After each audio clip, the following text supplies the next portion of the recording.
Ulsi u bëri paraqitjen në terma strikt juridik. Unë duhet bëj anën tjetër të medaljes në terma logjik dhe politik. U tha këtu nga Taulanti edhe nga Ulsiu, mos gabohem, po edhe kam dëgjuar nga të tjerë që ka një boshllëk. Unë mendoj që boshllëku është në trut e atyre që nuk i dhanë drejtim bazuar në frymën e kushtetutës dhe bazuar në modelin demokratik të ndarjes pushteteve, jo në të gjithë Europën, por në të gjithë planetin.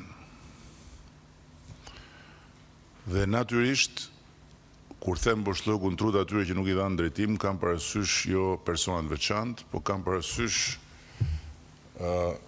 kulturën e dobët demokratike dhe të shtetit ligjor që ka Shqipëria për shkak të traditës vet.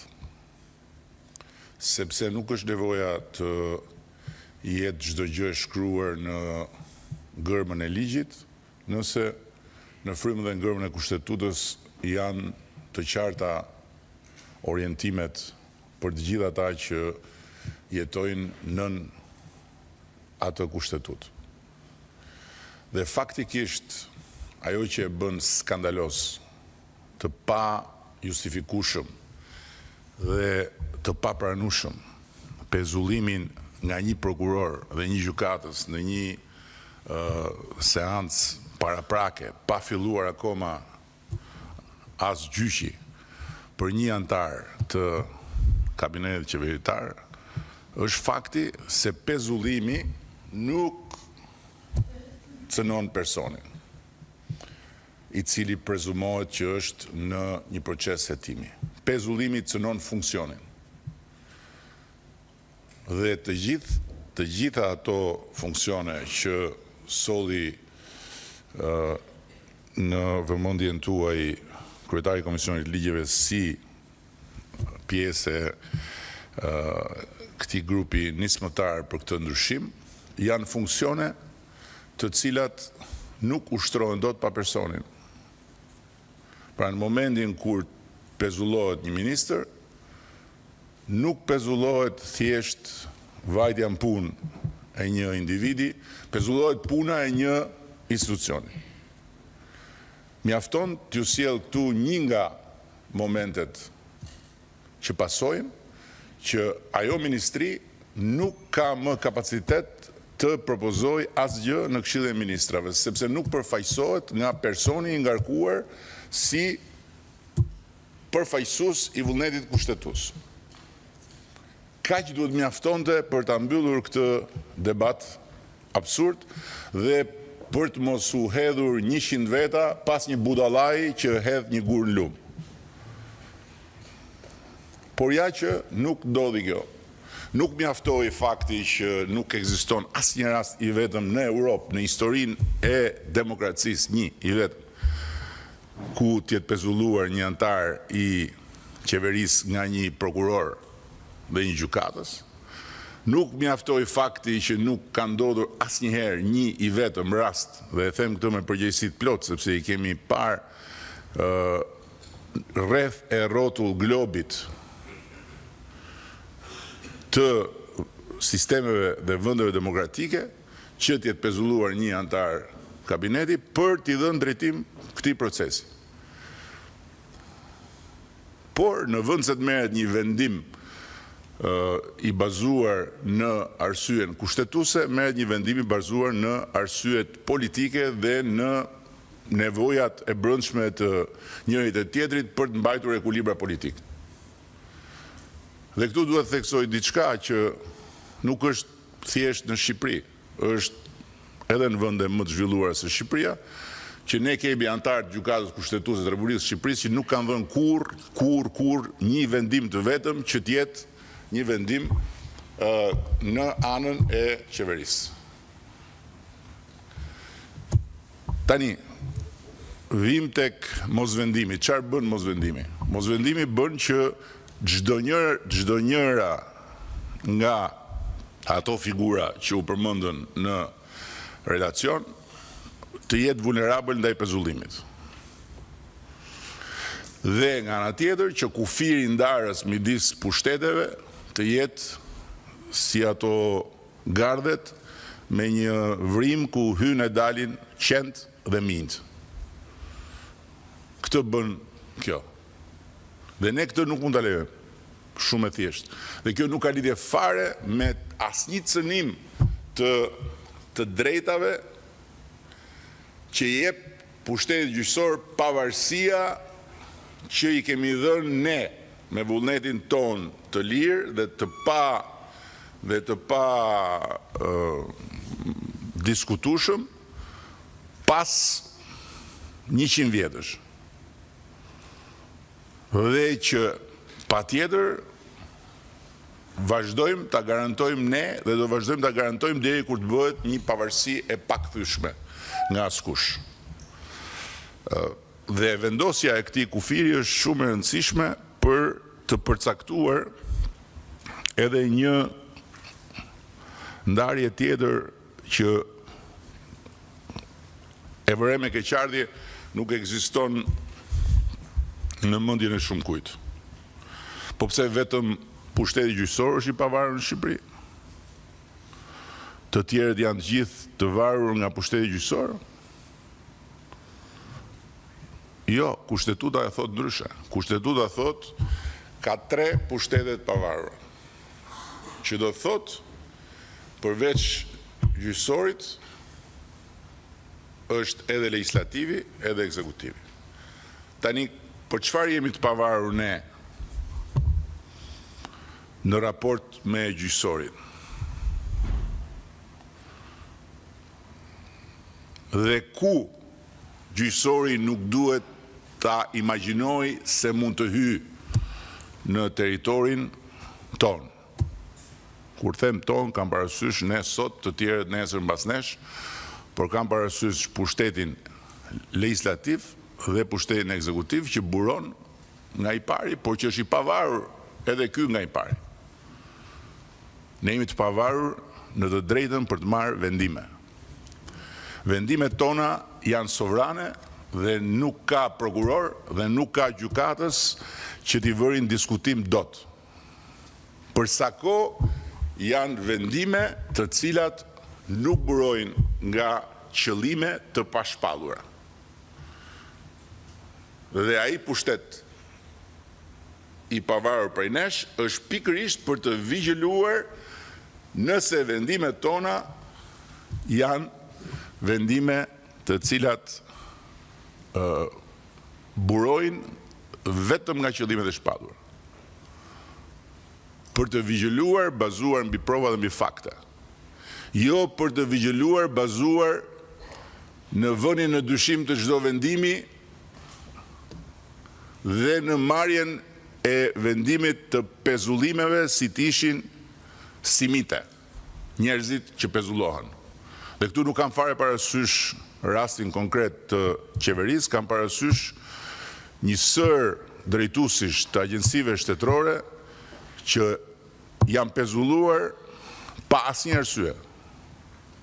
Duke bërë pezullimin e institucionit psikologjikisht në këtë rast, jo se nuk zëvendësohet dot drejtuesi, sepse drejtuesit janë pezulluar, janë zëvendësuar, po kjo histori e goditjes vazhdueshme të burimeve njerëzore të këtij vendi dhe të administratës së këtij vendi, bazuar në të ashtu quajturin në thojza dyshim të arsyeshëm, është një histori me cilën unë personalisht nuk pajtohem dhe ne nuk mund dhe nuk do pajtohemi. Sepse cënohet pikërisht ajo që thash. Territori i pavarësisë kushtetuese të pushtetit ekzekutiv dhe territori i të drejtave dhe lirive të njerëzve të cilët duhet të qeverisin dhe të administrojnë punët e këtij vendi.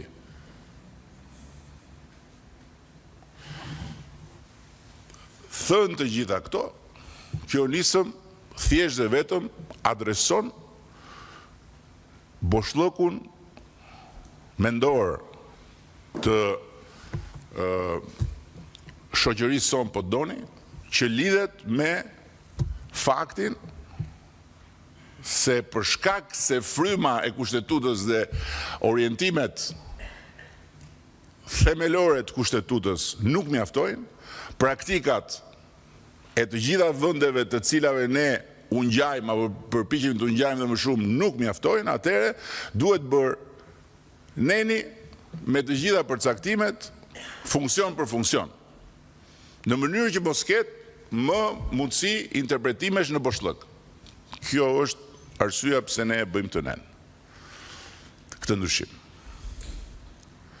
Dhe kush e lidh këtë me rastin konkret, bën një gabim shumë të madh, sepse kjo nuk ka lidhje me rastin konkret. Rasti konkret ka rrugën e vet, nuk ka fare lidhje me pezullimin. Por pezullimi është i papranueshëm.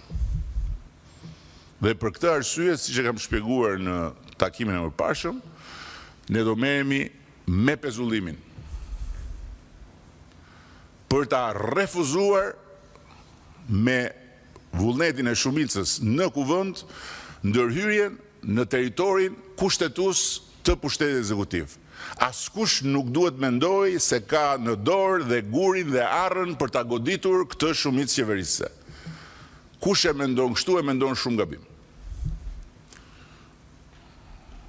Ashtu sikundër, askush nuk duhet ta mendoj se kjo masë apo të tjera masa që ne do të marrim në vijim kanë të bëjnë me ndonjë lëkundje të vullnetit ton për të mbështetur pa rezervë pavarësinë e sistemit drejtësisë.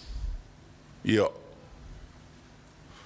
Ne duam një drejtësi të pavarur, fatmirësisht e kemi sot aq të pavarur sa që një prokuror në një rreth lëshon 33 masa arresti dhe harron të arrestojë vetën e vet. Se përveç personit prokurorit që ka lëshuar 33 masa arresti, nuk ka mbetur askush pa u arrestuar. Pa filluar gjyqja akoma, arbitraritet total. Dhe fatmirësisht nuk jam unë që i them këto, unë jam thjesht një zë, pasi këto thuen dhe stërthuen nga Këshilli i Europës, nga Komiteti për parandalimin e torturës në Këshillin e Europës, nga raportet e Këshillit të Europës, ku Shqipëria për faqen më të zezë të gjitha atyre që ja kanë vënë këtë njoll, renditet në fund fare të vendeve jo të Bashkimit Evropian, po të gjithë kontinentit evropian, rrot më rrot me Rusin për paraburgim pa gjyq të njerëzve si të ishin mish për top. 58% e njerëzve që sot janë brapa hekurave janë të paraburgosur. Imagjinoni sa të pafajshëm ka aty ndërta. Sigur dhe një prej tyre të jetë i pafajshëm, ky është i problem. Por besoj që probabiliteti është shumë më i lartë se kaq. Futen në paraburgim dhe harrohen brenda. Kjo nuk është diçka me cilën ne mund të pajtohemi dhe ne nuk do të pajtohemi.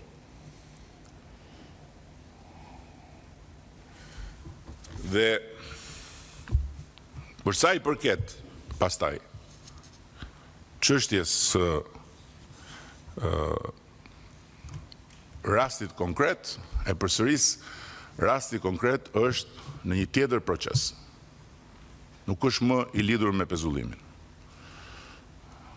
Dhe që ti jemi shumë të qartë bashkë, Belinda Balluku ma ka dorëzuar 3 herë dorëheqjen.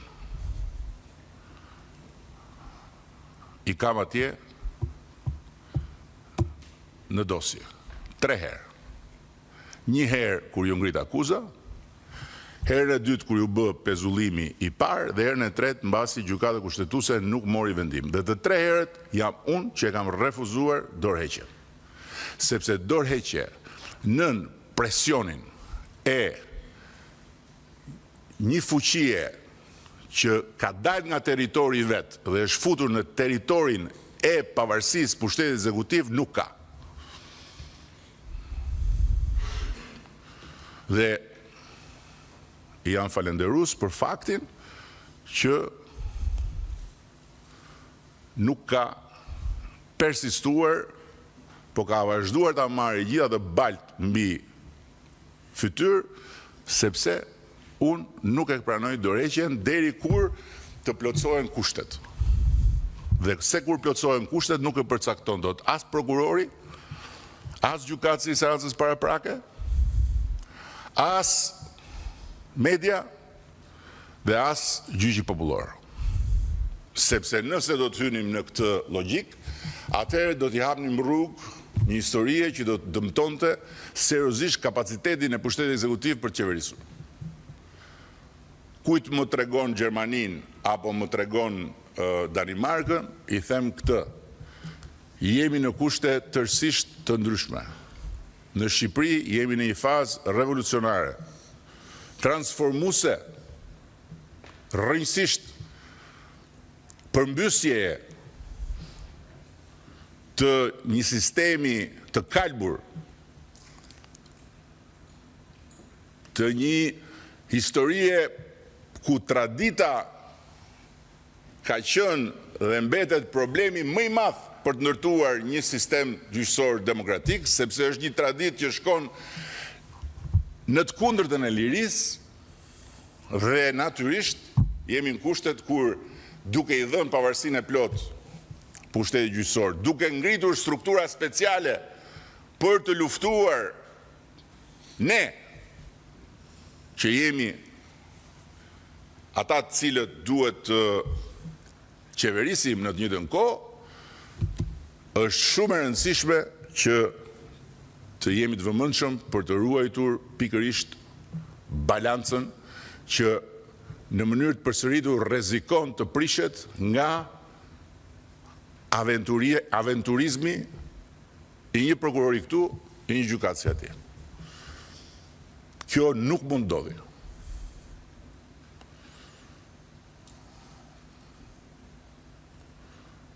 Dhe në ndërkohë, duhet jemi shumë të qartë dhe për gjë tjetër. Kur vjen puna tek personat me të ashtu quajtur imunitet, në Shqipëri nuk ka imunitet ndaj hetimit. Në Shqipëri ka imunitet vetëm për të siguruar që liria e personit, liria individuale e personit cënohet vetëm me një arsye të fortë. Nuk ka imunitet ndaj hetimit në Shqipëri. Në Gjermani duhet shkosh të kërkosh leje që të fillosh hetimin, siç që kemi pasur ne shumë vite përpara. Edhe në shumë vende tjera të Europës duhet shkosh kërkosh leje të fillosh hetimin. Në Shqipëri nuk i merr leje askujt për të filluar hetimin dhe mund të vendosësh në hetim çdo qoftë, presidentin, kryeministrin, ministrat, çdo qoftë, me të gjitha instrumentat që ka hetimi dhe askush të pengon. Kur vjen tek imuniteti për të kërkuar kufizimin e lirisë, aty pastaj nuk është më çështje e hetimit, çështje e personit. Dhe aty sigurisht që ka një proces tjetër paralelisht që ne do ta zhvillojmë duke qenë shumë të vëmendshëm dhe natyrisht gjithmonë në respekt të pavarësisë së pushtetit gjyqësor dhe të drejtësisë për të bërë punën e vet. Por ama secili duhet ta bëj punën e vet. Nuk jemi këtu që drejtësia të bëj punën e vet, ne të bëjmë punën e drejtësisë. As në sensin pozitiv, as në sensin negativ. Ne jemi këtu për të qeverisur, për të marrë vendime, për të çuar përpara proceset tona, për të realizuar programin tonë qeverisës, për të mundësuar zhvillim ekonomik. Dhe natyrisht që unë jam shumë i ndjeshëm kur shoh që dhe vetë zhvillimi ekonomik vihet në pikpyetje nga tkurrja për shkak të presionit të madh. Të bësh 40 kontrolle banesash ditën e vitit të ri, do të thotë që të mos kesh asnjë ide për efektin psikologjik mbi shoqërinë, e cila është e gjitha e mbyllur nëpër shtëpia me familjet e veta dhe në televizor o do shikoj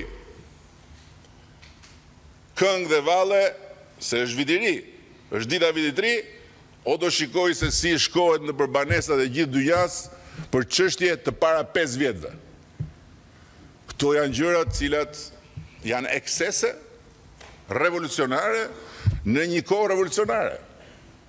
Kohë revolucionare e kemi stimuluar vetë, s'kam asnjë pendes për këtë, e bëjmë të diskutim edhe kur nuk ka kamera, edhe e di shumë mirë që shumë prej jush si shumë të tjerë janë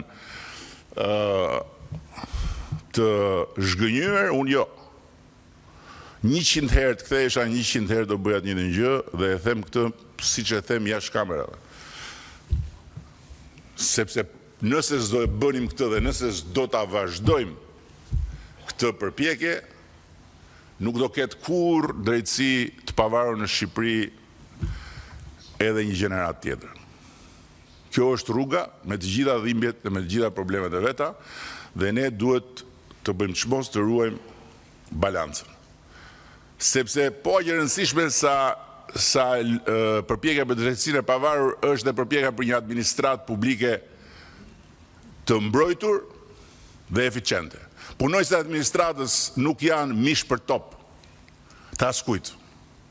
Punojësit e administratës nuk janë shënjestra për të mbushur prokurorët CV-n e tyre që të paraqiten nesër si kandidat të ardhshëm për prokurorinë speciale.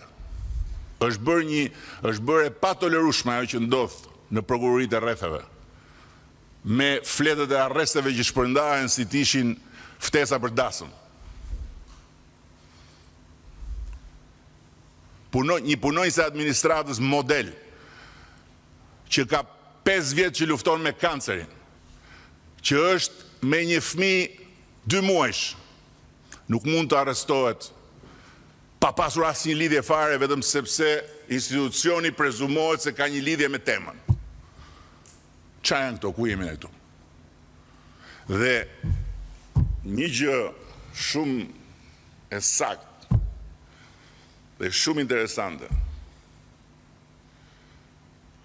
që e kam dëgjuar nga grupi i punës që po punon me Ministrinë e Drejtësisë së Italisë dhe të Francës për reflektimin mbi shumë nga këto çështje që kanë bëjnë me lirinë, ishte ndërhyrja në diskutim e një profesore të drejtës penale franceze që punon me ne, e cila pasi mori pjesë në disa diskutime na tha një gjë që është për ta mbajtur vath në vesh gjithë. Në shkrimin e kodit penal, demokracitë udhëhiqen nga liria, diktaturat udhëhiqen nga heqja e lirisë. Dhe problemi kryesor që ju keni, tha, duke dëgjuar gjithë diskutimet tona, është se ju jeni akoma në mentalitetin që kodi penal bëhet për të hequr lirinë. Kodi penal nuk bëhet për të hequr lirinë, kodi penal bëhet për të garantuar lirinë. Që do thotë që heqja e lirisë është ekstremi i domosdoshëm për të ruajtur balancat e shoqërisë, por nuk udhëhiqet shoqëria nga si t'ja heqim lirinë njerëzve për çdo gjë, dhe në çdo rast dhe kudo ku na jepet mundësia. Këto janë tema të mëdha të cilat ne do duhet t'i përballim sepse janë të pashmangshme në një proces kur ne kemi vetëm 35 vjet që jemi të lirë dhe s'kemi asnjë vit akoma që jemi në një sistem demokratik të konsoliduar me një shtet të drejtës që i garanton të gjitha këto dhe që s'ka nevojë fare as t'i bëjmë debat, dhe me një sistem drejtësie të pavarur prej vetëm 10 vitesh në letër dhe prej vetëm 5 vitesh në realitet. Tradita jonë është e tmerrshme. Tradita jonë është armiku ynë më i madh i të gjithëve ne, shqiptarëve. Filja jonë e brendshme për gjak, për të parë tjetrin me këmbët lartë dhe me kokën poshtë, vjen nga e kaluara dhe është një problem themelor për të ardhmen tonë. Dhe këtë ne do ta mbajmë parasysh. Duke e mbyllur, dua të them që nisma thjesht dhe vetëm adreson një juristët e quajnë boshllëk, unë them një problem që nuk duhet shfaqet më, ose duhet I shkoj më në mend askujt që me fuqinë e prokurorit edhe me verbrinë e gjykatësit që I shkon prokurorit nga mbrapa pa arsyetuar të marrë peng një funksion kushtetues. Kjo është kaq dhe është e thjeshtë. Ndërsa rasti konkret është në proces në Kuvendin e Shqipërisë dhe do trajtohet me gjithë përgjegjësinë që ne kemi si shumicë qeverisëse. Dhe kush I lidh të dyja duhet ketë parasysh që edhe në aspektin kohor, nëse unë nuk gaboj në llogarinë e kohës, Parlamenti do të shprehet përpara për imunitetin dhe më pas do të kaloj në vot ky ndryshim. Kështu që s'ka asnjë lidhje me rastin konkret.